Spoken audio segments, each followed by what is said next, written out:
two loving couples who've been together for a long time.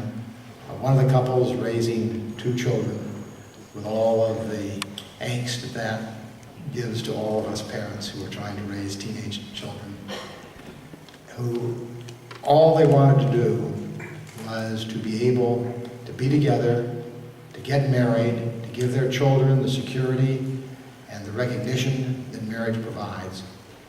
And the pain and the damage that the discrimination in California, in which the right to get married was taken away from citizens of California by Proposition 8.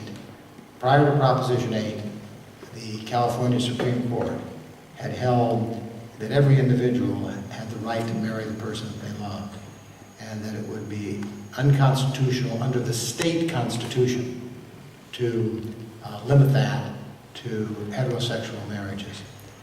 That was reversed by Proposition 8, which was a voter initiative that amended the California Constitution. And the case that we brought was a case that challenged that under the federal Constitution, saying whatever California's Constitution may say, you've still got to comply with equal protection and the due process clauses of the federal Constitution. And the story of these two loving, courageous couples and what they went through to establish their right to marry is the first and I think the most important story that we want to tell. The second story is the story of a lawsuit, the story of the inside story of how we went about winning the lawsuit and winning not only in the court of law but in the court of public opinion, this very important issue. And the kinds of things that Ted and I and our large team did, because litigation is a team sport. You see the two of us up front, but what you really see are the results of dozens of other people who are contributing to the effort. And the second story is a story of that litigation and how we went about it, how we planned it, what our strategy was, when the strategy worked, when the strategy didn't always work, and the way that we moved towards ultimately the decision last June in the Supreme Court. And the third story is really the story of Ted and my friendship. We come from opposite ends of the political spectrum in many respects. We have a number of policy issues that we disagree on, although there are a number of policy issues that we agree on, not just limited to marriage equality. But we were people who, I think in the public vein, were looked at as adversaries, in part because of Bush v. Gore, in part because of Ted's long identification with the Republican Party and conservative causes, and my long identification with the Democratic Party and liberal causes. We were never enemies. We were on different sides of important pieces of litigation, but we always respected each other. But particularly in Bush v. Gore, I think we began to become close friends. And in the years afterwards, we would get together with our families, we would go on bike trips together with our wives, and we really were looking for an opportunity to bring a lawsuit.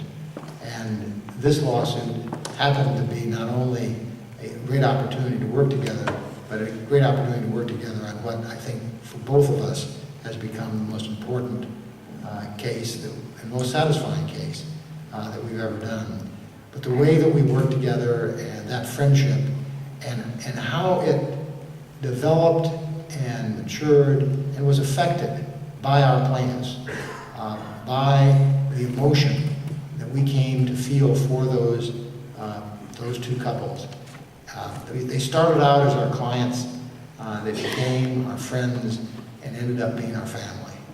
And I think those are sort of the three stories that we wanted to tell. We particularly wanted to tell that first story because we wanted everybody in this country to understand both how normal, loving, deserving these couples were of the right to marry, and how painful and damaging discrimination against them was to them and to their children. I want to thank you for having us here tonight. This is a very, very special community with a very special commitment to learning and education and books. So we're thrilled to be here. It's a great honor.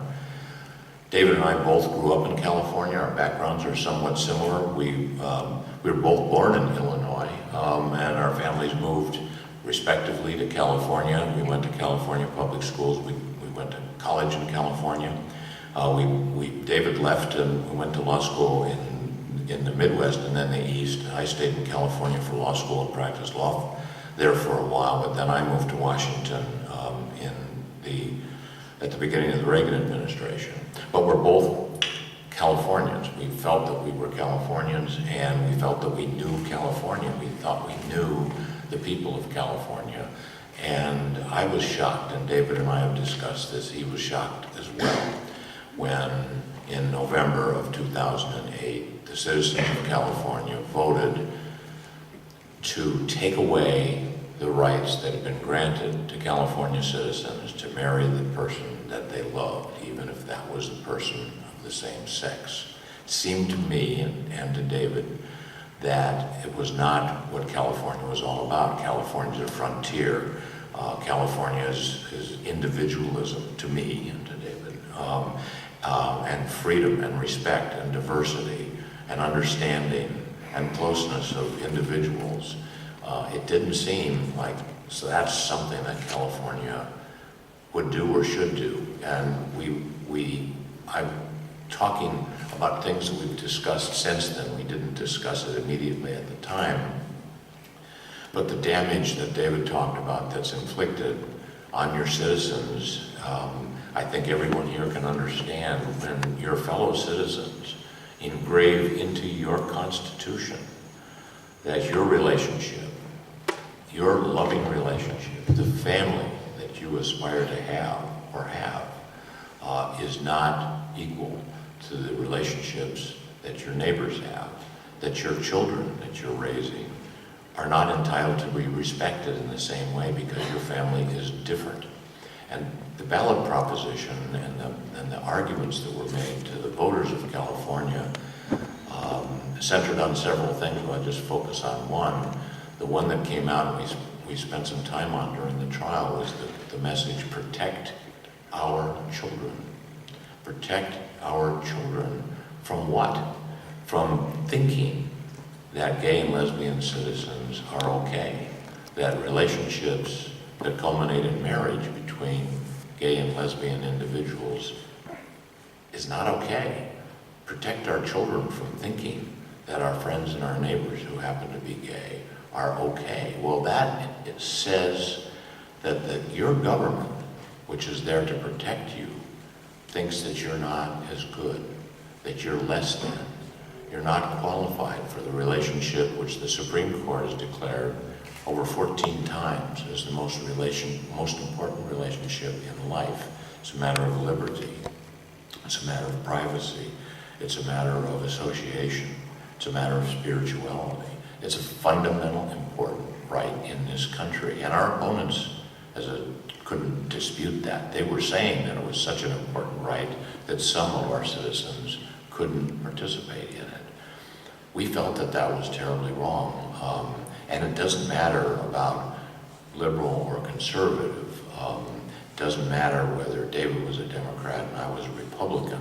It was a matter of the values that we have and that we believe in this country, that California had betrayed its citizens with respect to those promises. That dream, we've called the book Redeeming the Dream, because people dream of they grow up dreaming that they're going to have a relationship just like their parents did or their uncle and aunt did and that sort of thing, or their neighbors have, and that was taken away from them.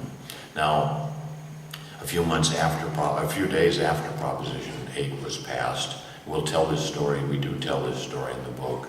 Some folks were gathered in California talking about this in a public place, the Polo Lounge of the Beverly Hills Hotel, which is a famous place for a lot of other reasons. My former sister-in-law overheard them talking about how, this was Rob and Michelle Reiner and a couple of other people that we had identify in the book, that someone is going to have to bring a case to challenge what California has done under the federal Constitution. What is the due process clause that protects fundamental rights? What does the equal protection clause that guarantees equal rights, an equal protection of laws, the equal application of laws, what do those things mean when we can single out a group of our citizens for discriminatory treatment and encourage other acts of discrimination and hostility and bullying and harassment and hate crimes and that sort of thing? It sort of legitimizes all of those things. Well, they were talking about this, and my former sister-in-law said, if there's going to be a constitutional challenge, which surely there will be, why don't you think about engaging Ted Olson and Rob and Michelle Reiner? They're famous liberals. They're people that are passionate about the things that they believe in. They're people that we have enormous respect for because they put their energy and their resources for the things that they believe in. They've done it over and over again. They both were a little shocked.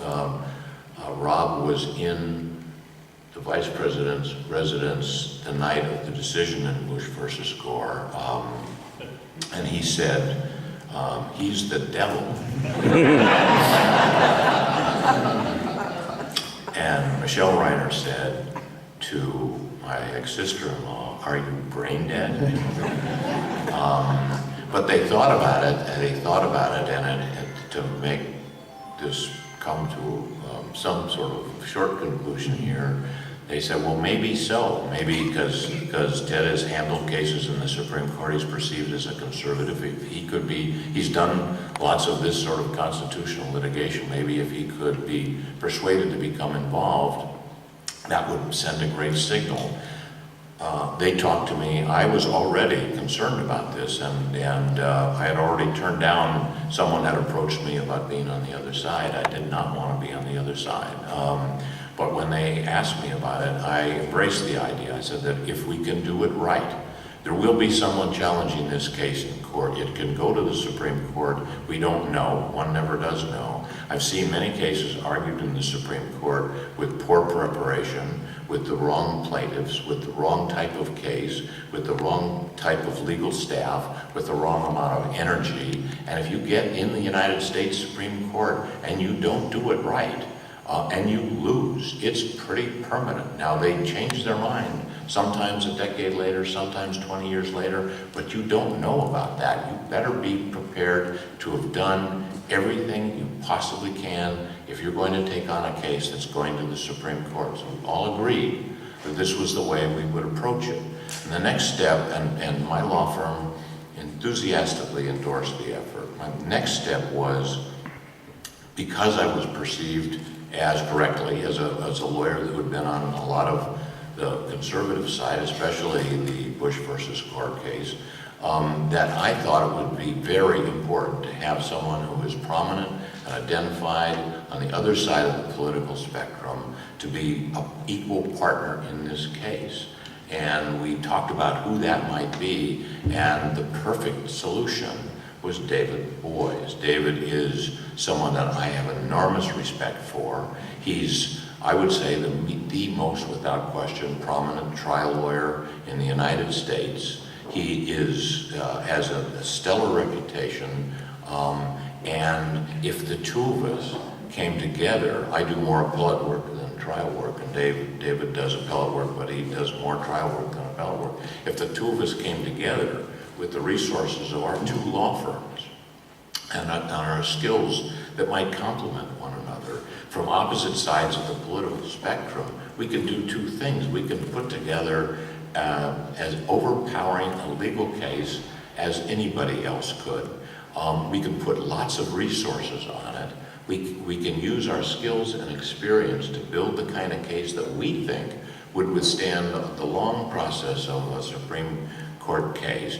And because we felt that it was important to win in court, but we also felt it was important to contribute in whatever small way we could to educating more the American people to the rights of gay and lesbian citizens and to the fundamental principles were involved here. So we hoped that at the end of this journey, that the American people would, if we won, the American people would say, well, of course, that's the right decision. That is the right outcome. Hooray. Now, Roe versus Wade, in distinction to that, has been a source of controversy ever since it was decided. And now, I'm not expressing any opinion about jurisprudentially whether that was correct or not, but it has been a divisive issue ever since then. On the other hand, the case that the Supreme Court decided in 1967, Loving versus Virginia, which struck down laws of 16 states that prohibited interracial marriage, and and that prohibition was favored by 2/3 of the public in the United States.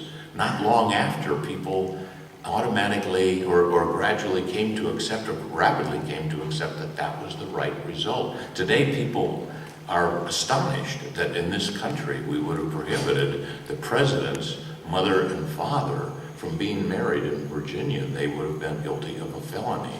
So we wanted, if we could contribute to this at all, we're not trying to inflate our own influence here, but we thought our service to our client was to win in court and try to win in the court of public opinion.